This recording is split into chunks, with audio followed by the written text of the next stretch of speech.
Fala galera, que é a professora Jaqueline Aguiar, professora de Química. Nossa videoaula de hoje é sobre propriedades físicas dos compostos químicos. Bem, sabemos que existem três tipos de ligações químicas diferentes e essas ligações químicas formam compostos com propriedades físicas diferentes. Então, a nossa aula de hoje tem o objetivo conseguir identificar quais são esses tipos de propriedades físicas desses compostos. Para iniciarmos, eu coloquei aqui um mapa mental para a gente poder ver o que são ligações químicas, ver não, né? Rever o que são ligações químicas, por que elas são formadas. Primeira coisa, elas são formadas porque os elementos químicos querem atingir a estabilidade. E eles atingem a estabilidade quando eles formam ligações químicas, né? Atingindo então 8 elétrons da camada de valência, que é o que diz a nossa teoria do octeto ou a regra do octeto, que é a mesma coisa. Mas nós sabemos que, por mais que quase todos os elementos fiquem estáveis com 8 elétrons, nós temos o hidrogênio que fica estável com apenas 2 elétrons. Sabendo disso, agora vamos ver aqui novamente quais são os tipos de ligações que existem. Então vamos lá. Primeiro, a ligação iônica. A ligação iônica ela acontece através da transferência de elétrons.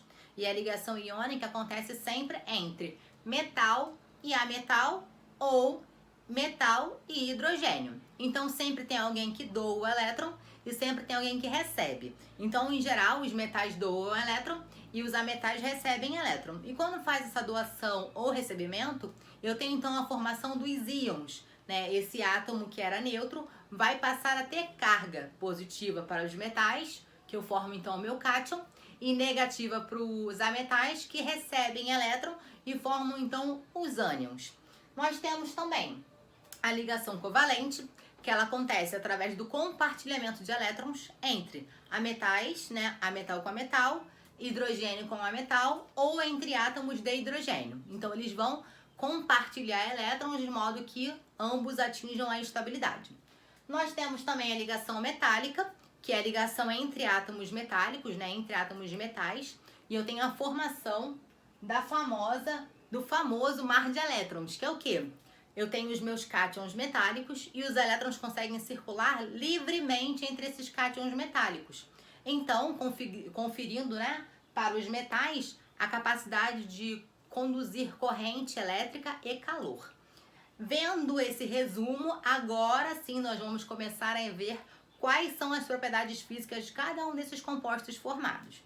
Comecei aqui pelos compostos iônicos, então listei as principais características físicas dos compostos iônicos formados.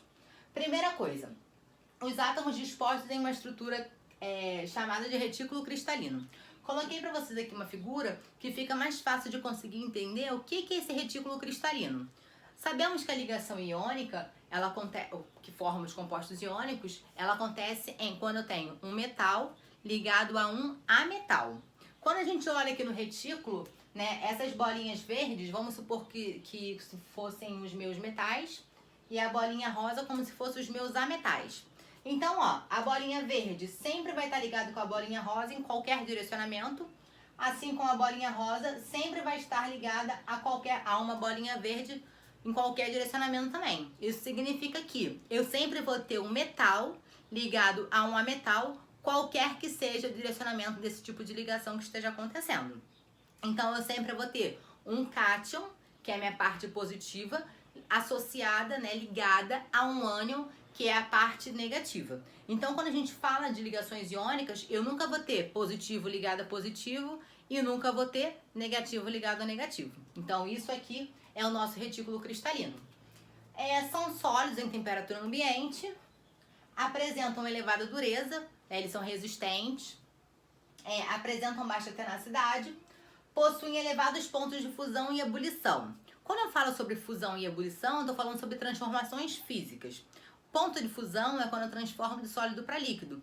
Então, se eu tenho um elevado ponto de fusão, quer dizer que eu vou precisar dar muito calor, vou ter que dar muita energia para que eu consiga transformar esse sólido em líquido. Assim como na temperatura de ebulição vai ser a mesma coisa. Só que a ebulição é quando eu transformo de líquido para gás. Ou seja, vou precisar dar muita energia, vou precisar aquecer muito para que essa transformação aconteça. Conduzem corrente elétrica quando em solução. Quando eu digo que esse composto iônico está em solução foi porque eu adicionei ele em água. Quando eu adiciono esse composto iônico em água, eu tenho uma dissociação da minha molécula. Ou seja, a molécula que inicialmente era neutra, após o momento que eu adicionei ela em água, eu vou ter uma dissociação que eu vou separá-los em cargas positivas e cargas negativas. Como eu tenho essas cargas livres circulando na minha solução, eu então vou conseguir conduzir corrente elétrica. A mesma coisa acontece quando eu conduzo corrente elétrica na forma líquida. Quando eu falo que ele está no estado líquido ou no estado gasoso, é porque eles também vão conduzir corrente elétrica se eles estiverem, então, derretidos, né, transformados de sólido para líquido, ou então quando eu transformo os meus compostos iônicos em gases também. Então, também conseguem conduzir corrente elétrica. Porém, nunca conduzem corrente elétrica na forma sólida.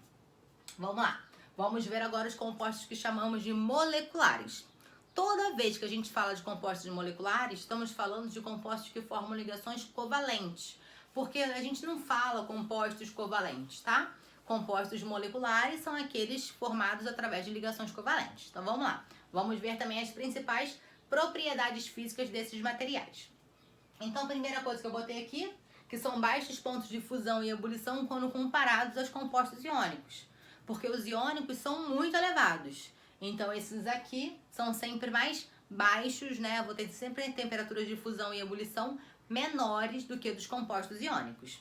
Então quer dizer que vai ser mais fácil eu conseguir transformar um composto sólido em líquido ou um líquido em gasoso. Não vou precisar dar tanta energia, não vou precisar dar tanto calor.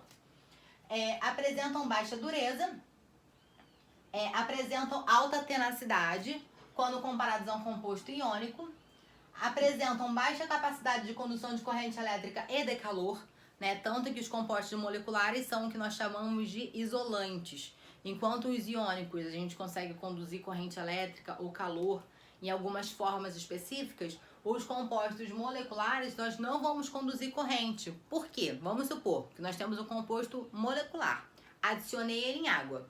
Eu não vou ter a separação de partículas, né, positivas e negativas.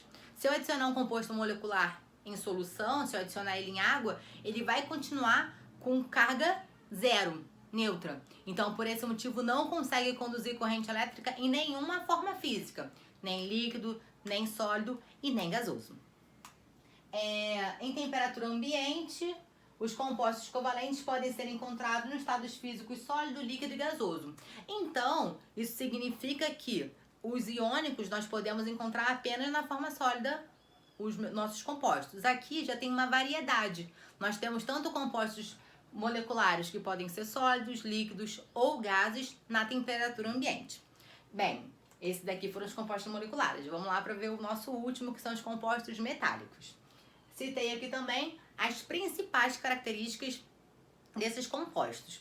Então, a primeira coisa que eu coloquei aqui é que eles são bons condutores térmicos e elétricos. Então, por exemplo, vamos supor que eu tenho lá no fogo, estou cozinhando um arroz e a panela está no fogo já. Se eu pegar e encostar na superfície metálica, depois que a panela já está no fogo, a tendência é que eu queime minha mão. Por quê? Porque o metal que forma a panela é um condutor de calor, assim como também é condutor de corrente elétrica. São bons condutores. Elevados pontos de fusão e ebulição significa que vai ser difícil eu conseguir fazer transformações de sólido para líquido ou de líquido para gás. Vou precisar dar muita energia, dar muito calor para que essa transformação aconteça. Resistência à atração, a gente consegue puxar e sem deformar o material. Maleabilidade, conseguimos dar diferentes formas, né? Se eu penso numa folha de papel alumínio, eu consigo dobrar ela em várias partes sem que eu rompa o material. Isso acontece porque eu estou falando de um composto metálico. Ductibilidade, que é a capacidade que temos de formar fios. Então, para a galera que usa aparelho aí, né? Aquele fiozinho que vai apertando nossa arcada dentária, a gente só consegue dar aquelas formas diferentes, né? Os diferentes tipos de fios, porque os metais são dúcteis. Nós conseguimos transformá-los em fios. A maioria dos compostos são sólidos a temperatura ambiente, exceto o mercúrio, que é um metal que é líquido na temperatura ambiente. Bem, a nossa aula hoje se encerra aqui. Eu só queria fazer mais um comentário sobre a parte das ligações químicas, que é muito importante nós sabermos analisar a tabela periódica. Por quê? Quando a gente analisa a tabela periódica, a gente sabe a separação dos grupos da tabela periódica, fica muito mais fácil da gente conseguir identificar qual tipo de ligação química determinado composto está fazendo. Então, saber que nós temos o hidrogênio, que não faz parte de nenhum grupo, temos os metais, temos ametais, temos os gases nobres. Então, se a gente conseguir analisar a tabela periódica, olhar a tabela e identificar essa separação que eu tenho entre os grupos, vai ficar muito mais fácil quando a gente conseguir identificar, identificar qualquer coisa de qualquer composto químico. Então essa aqui é minha dica para hoje. Eu espero que a aula tenha ficado clara sobre as diferenças que nós temos entre cada um dos compostos, mas vamos ter um encontro em breve na aula ao vivo que a gente já vai poder tirar todas as nossas dúvidas, tá? Ó, um beijo enorme para vocês, se cuidem, eu tô morrendo de saudade. Tchau!